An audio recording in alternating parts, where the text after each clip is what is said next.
Pag nahingging kayo, mabigat ang karma. Ano po, wala kayong awa sa mga tao. Ate mo, ate!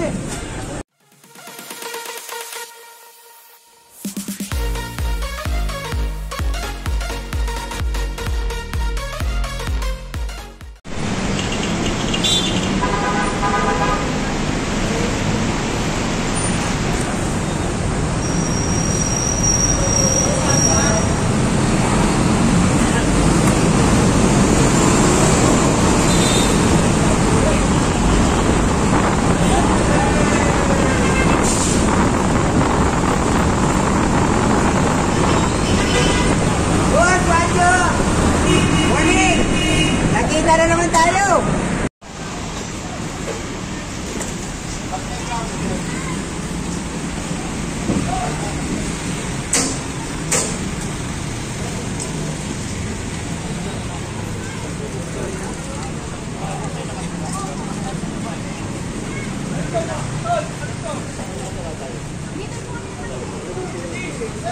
Dapat wala yan. Ito.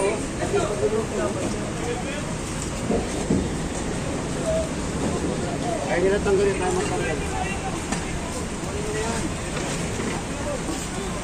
Oo.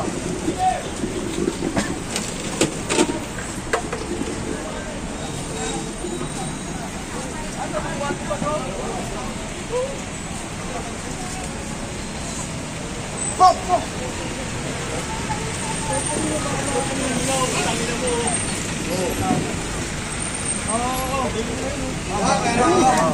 Kalo, talungan mo na, Kalo. Kalo, ano pa pera ko?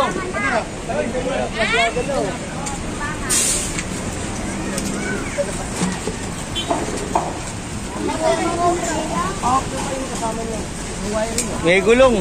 Batay, bataw, bataw.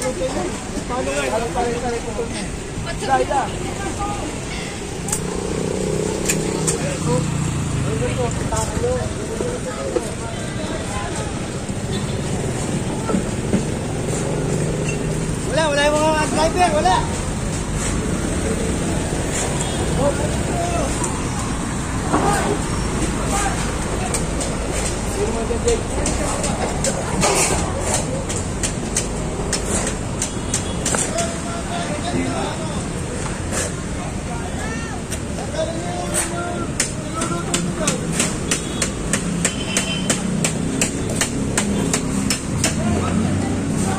Iprito ng manok.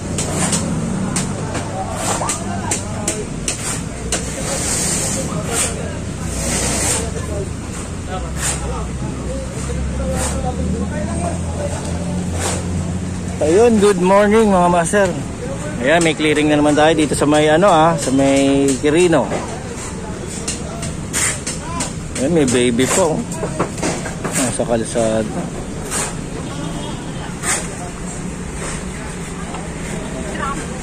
Ayan, ngayon ay yun di makita.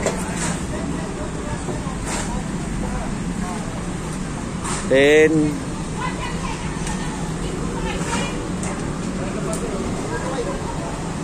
yun.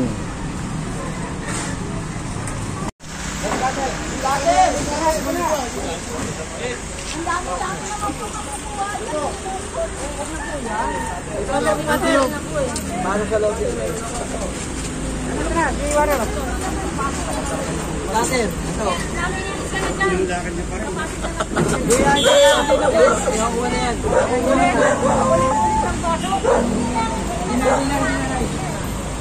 Ano po?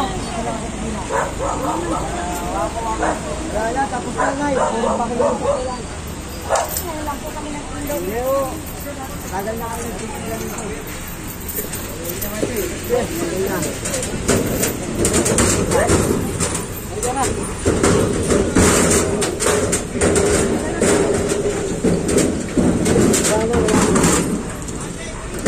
Wala kayong awa sa mga tao. Ate mo, ate! Oh, ate!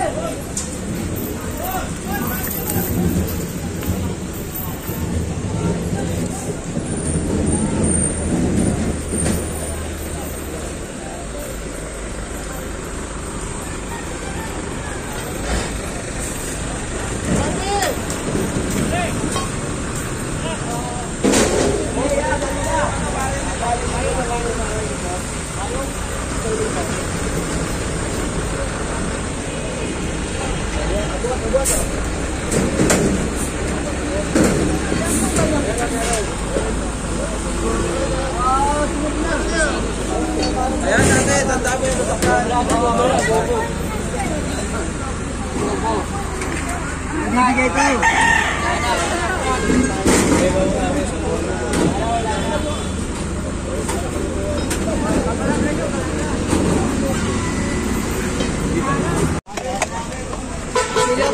Kitilyo. Ay, kitilyo. Kitilyo pa ba ang gano'n? Wala eh, iba eh.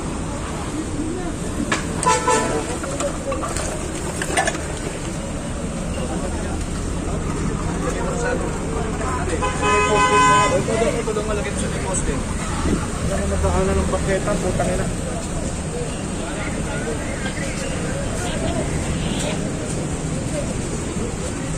Yun, good morning ulit mga master, oh. Ano oras na pa? Ayan, oh. 10:15 AM. Ngayon ay 8:22. 8:22.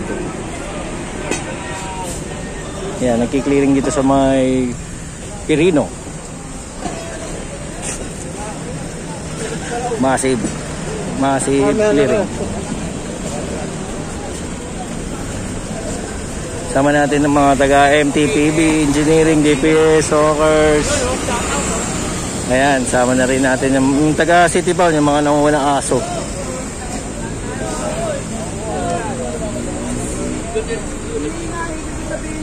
Pinagbigyan nga namin din, bigyan namin din ng parkingan. Dito, gawag dapat. Diba? Dito, sobra hindi dapat. Parkingan itong ano,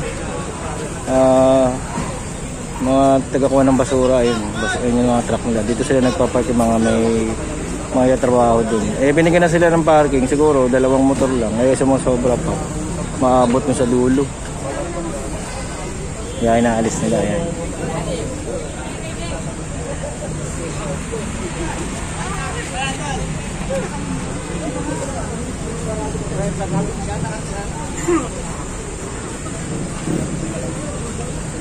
May taxi pa. Ayan, mga taga Leonel yan. Yung mga kumukuha ng basura natin dito sa Maynila. Ito may taxi po. Pinagbigyan sila yan, ang parkingan nila. Kasi nga sila yung kumukuha ng basura natin kahit pa paano. Sumusobra oh, dumadami. Okay, sakay na daw. Ross Boulevard. Tara, Ross Boulevard tayo.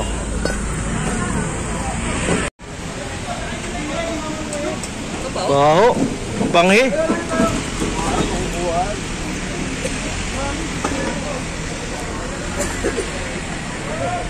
Wow.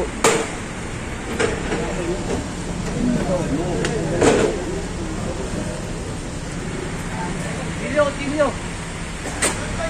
Yun.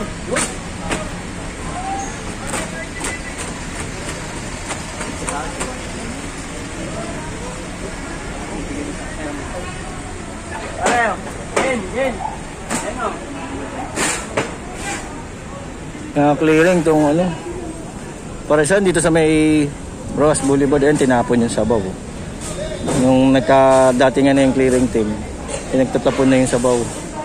Nakuha yung mga mesa nila. Ito yung parisan dito sa may Ross Boulevard, gigilid ng 7-Eleven. Tapos sobrang panghi dun mga master, dun sa dulo. Grabe. Dahil wala nga siya dito, siyempre mga kumakain. Yan lang iisa gilid. Ito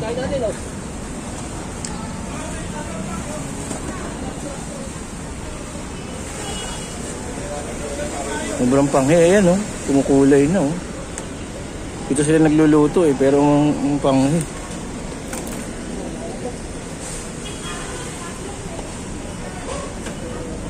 Grabe, itong bangketa mismo kasi sila nag-aanap buhay yung tinapon yung sabaw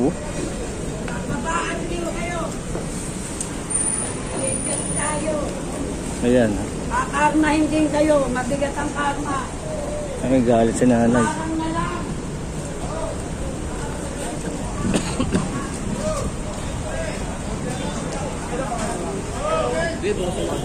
August 22 ngayon mga master Martes.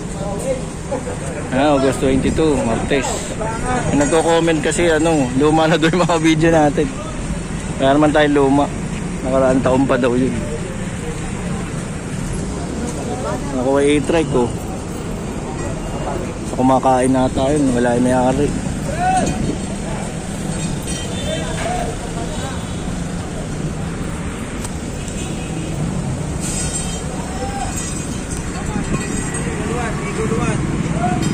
Ayan tignan nyo master, August 10:38 AM.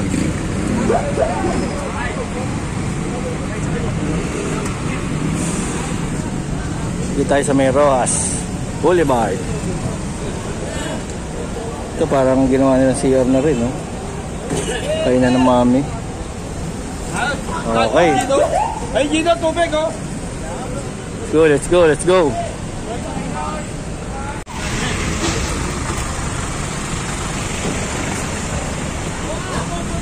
Dito naman tayo mga master sa kabilang Parisan, kung alam nyo itong Rojas Boulevard. Dito sa may Arsenio Cruz Herrera, formerly Arquisa. Sa may Arquisa to, mga Parisan dito. Ito lagi nakiklearing to.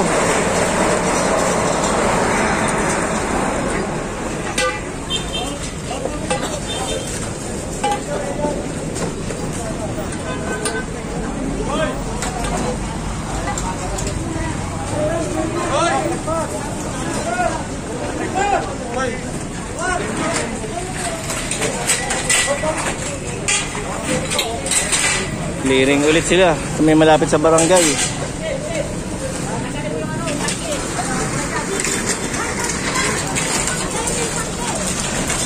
Ang inaano nila dito, no, dati sinabi nila na clearing nga sila. Ang sinasabi nila, binigyan sila ng parang permit ni Mayora na pwede sila dito magtinda yung lugar na to. Gagawin tindahan. Kumbaga, legal. Yun ang sabi nila. Binigyan sila ng ng City Hall ng Manila.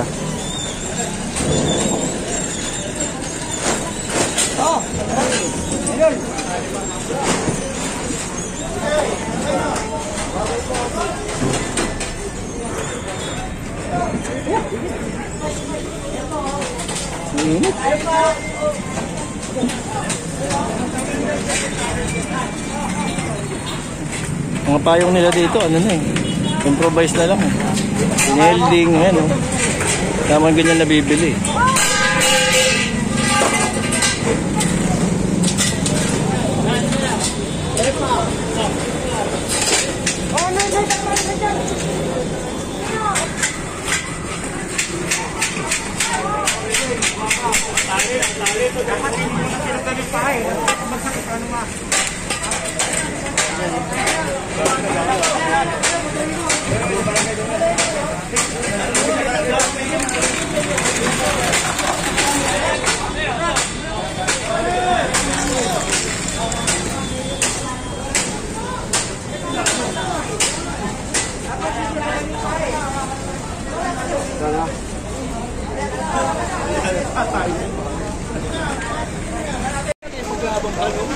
Mga talsiga naman siya.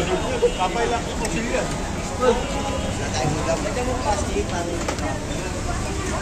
Tagala.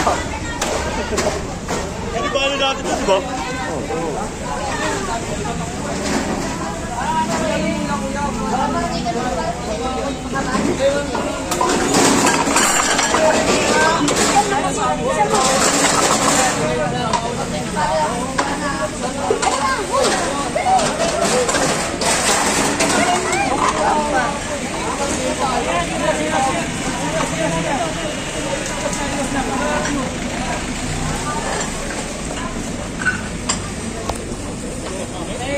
Yun, nalinis na itong gilid ng Arquisa. Dito silang tinda ng pares. Tapos itong gilid, barangay ito mga master. Ayan, barangay wala. Basta storage daw nila ng na sa barangay din.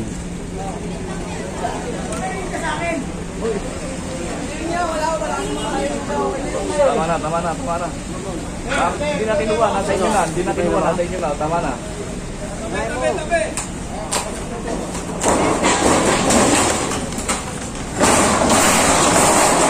Buat.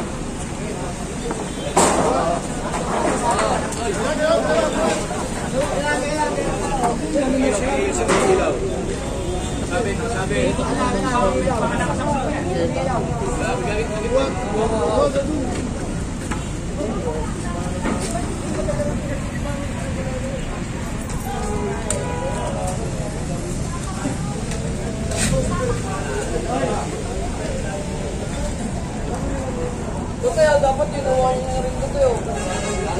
Ano, kanino na daw yun, oh? Pakilama, pakiyo. Toy, hindi nyo mapit ako.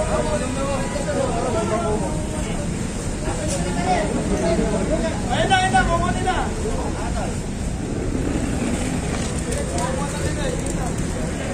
Naubos yung tindahan dito ng Pares, oh. Biglang linis.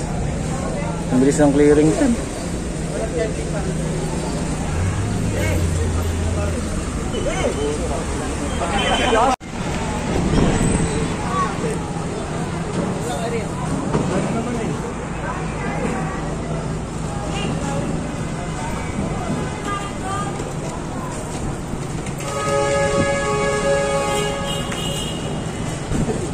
Mamulot ka na lang. Ano pulutin ko? Ano street to, Junior? Guillermo ba? Guerrero? Guillermo. Guerrero. Ayun. Bumalik tayo ulit dito, no, mga master, yung dating na-clearing na nakaraan. Yung maraming maalma na tsaka mga nasa gilid nito, may mga appliances pa, di ba? Tapos may illegal na kuryente. Ito, kung binalikan natin, ang ganito na itsura niya ngayon. Kumpara dati, medyo mas okay na siya. Pero ganun pa man, nadumi pa rin yun. Dami pa rin mga nilalagay sa mga gilid-gilid.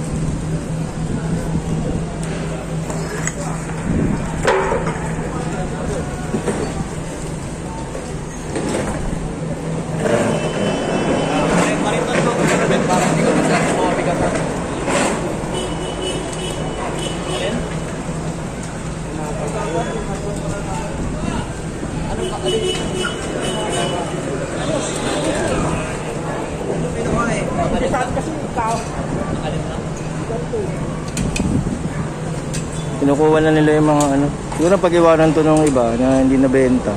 Kaya talaga nilagay na dyan. Mga basura nila.